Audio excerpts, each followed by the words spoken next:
Hello everyone, আসসালামু আলাইকুম। আশা করি আপনারা ভালো আছেন।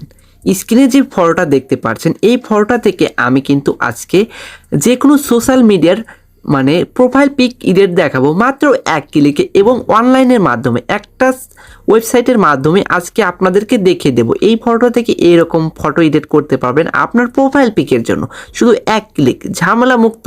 আপনি এক ক্লিকেই করতে পারবেন, শুধু আপনার ফোনে এমবি থাকলেই হবে। এইরকম হয়েছে, এইরকম হবে, আপনি চয়েস করতে পারবেন, যেটা পছন্দ হবে সেটা নেবেন, এখান থেকে চয়েস করতে পারবেন।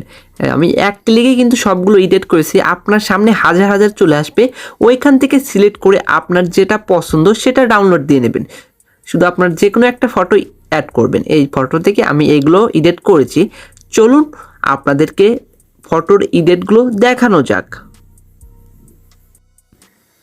সর্বপ্রথম আপনার ফোনে আপনি যে কোনো একটা ব্রাউজার সিলেক্ট করে নেবেন এবং নেট কালেকশন কিন্তু আপনার ফোনে অবশ্যই রাখতে হবে। আমি আমার ফোনে নেট কালেকশন রেখেছি এবং আমি আমার ক্রোম ব্রাউজারটা ওপেন করে দিলাম। ক্রোম ব্রাউজারটা ওপেন করে দেওয়ার পর তারপরে আপনারা সার্চ বক্সে চলে যাবেন। সার্চ বক্সে গিয়ে লিখবেন PFP মেকার লিখে সার্চ করে দেবেন। এটা সার্চ করে দেওয়ার পর আপনার সার্চ রেজাল্টটা এরকমভাবে চলে আসবে। তারপরে এখান থেকে আপনারা ক্রিয়েট প্রোফাইল পিকচার লিখে সার্চ করবেন, ক্রিয়েট প্রোফাইল পিকচার বা পিপি মেকারে আপনি ওয়েবসাইটে ঢুকতে পারেন।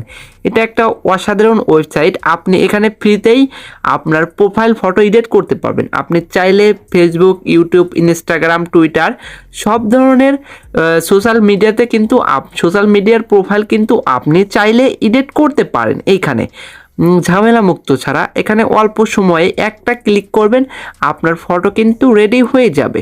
এই দেখুন এখানে লেখা আছে কি, ক্রিয়েট ইওর ক্রিয়েটিভিটি PFP। এখানে আপনারা ক্লিক করবেন। ক্লিক করার পর নিচে দেখবেন যে মাঝখানে আছে প্লাস আইকন, আপলোড ফটো, এটাতে একটা ক্লিক করবেন আপনারা। এটাতে একটা ক্লিক করার পর আপনার গ্যালারিটা ওপেন হয়ে যাবে। এইখান থেকে আপনি কোন ফটোটা সিলেক্ট করতে চান। আমি এর আগে এই ফটোটা সিলেক্ট করেছিলাম, এখন আমি এই ফটোটা সিলেক্ট করলাম, বা আমি এই ফটোটা সিলেক্ট করি।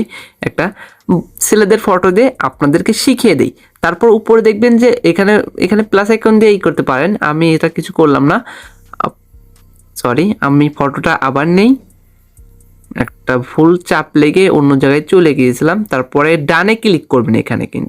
এখানে কিন্তু আপনাকে ডানে ক্লিক করতে হবে। ডানে ক্লিক করার পর একটু ওয়েট করবেন। 100% ফ্রিতেও এখানে কিন্তু অ্যাড আসতে পারে, সেই অ্যাডগুলো আপনারা স্কিপ করে দেবেন। তারপরে এখন আমার প্রোফাইলটা কিন্তু রেডি হচ্ছে, একটু ওয়েট করবেন আপনারা। তারপরে আপনার প্রোফাইলটা কিন্তু খুব সুন্দরভাবে রেডি হয়ে যাবে। আপনার কিন্তু অসংখ্য প্রোফাইল পিকচার এডিট হয়ে যাবে। দেখতে পাচ্ছেন আমার এক ফটোটা দিয়ে কিন্তু এইরকম অনেক ফটো এডিট হয়েছে। আপনারা কিন্তু লক্ষ্য করলে দেখতেই পাবেন। দেখেন একটা ক্লিকে কিন্তু এরকম প্রোফাইল ফটো এডিট হয়েছে। অনলাইনের মাধ্যমে কিন্তু খুব সহজে এডিট করা যায়। একটু আপনার নেট যদি স্লো হয়ে থাকে তাহলে কিন্তু এডিট করা এই অ্যাপে এই ওয়েবসাইটে আপনার জন্য কষ্টকর হবে। সেজন্য আপনার নেট কালেকশনটা হাই রাখবেন, তাহলে আপনি এক ক্লিকেই আপনার ফটো দিয়ে এরকম প্রোফাইল ফটো এডিট করতে পারবেন। আপনি যে কোনো ঝামেলা ছাড়া এই ধরনের প্রোফাইল ফটো কিন্তু এডিট করতে পারবেন। এখন এটা আপনি ব্যবহার করবেন কিভাবে বা এটা ডাউনলোড দিবেন কীভাবে সেটাও আমি এখন দেখিয়ে দেবো। এখান থেকে আমার যে পছন্দ হয় আপনার সেটা সিলেক্ট করবেন। আপনার পছন্দ অনুযায়ী আপনার যে প্রোফাইলটা পছন্দ হবে, আপনার দেখবেন যে আমার প্রোফাইলটা এটা পছন্দ হয়েছে, আপনার সিম্পলি সেটার উপর টাচ করবেন। টাচ করার পর দুটো অ্যারো আইকন দেখতে পাবেন, সেখান থেকে অ্যারোর উপরে ক্লিক করে দিবেন। তারপরে আপনার ডাউনলোড ফাইল এগিন এখানে ক্লিক করবেন। আপনার ফটোটা ডাউনলোড হয়ে যাবে, কিছুক্ষণের মধ্যেই কিন্তু আপনার ফটোটা ডাউনলোড হয়ে যাবে। তারপরে এটা চাইলে আপনি যে কোনো সোশ্যাল মিডিয়াতে আপনি চাইলে ইউজ করতে পারেন। তারপরে এটাকে আপনি কি করবেন, এখন আপনার যে কোনো সোশ্যাল মিডিয়া চাইলে ইউজ করতে পারেন। দেখতেই পাচ্ছেন অসংখ্য আপনার ফটো কিন্তু এখানে পেয়ে যাবেন আপনি। তারপরে এখান থেকে কিন্তু আরও কিছু করতে পারবেন। দেখেন ইমোজি PFP মেকার করতে পারবেন, রিমুভ ব্যাকগ্রাউন্ড টুলস করতে পারবেন। এখানে কিন্তু অনেক কিছু করতে পারবেন আপনার ফ্রিতে, একদম ফ্রি কিন্তু এটা আপনার চাইলে দেখতে পারেন। একদম ফ্রি ওয়েবসাইট, আপনারা চাইলে কিন্তু দেখতে পারেন। আজ এই পর্যন্তই, দেখা হবে পরবর্তী কোনো ভিডিওতে। এই পর্যন্ত আপনারা ভালো থাকুন, সুস্থ থাকুন। আল্লাহ হাফেজ।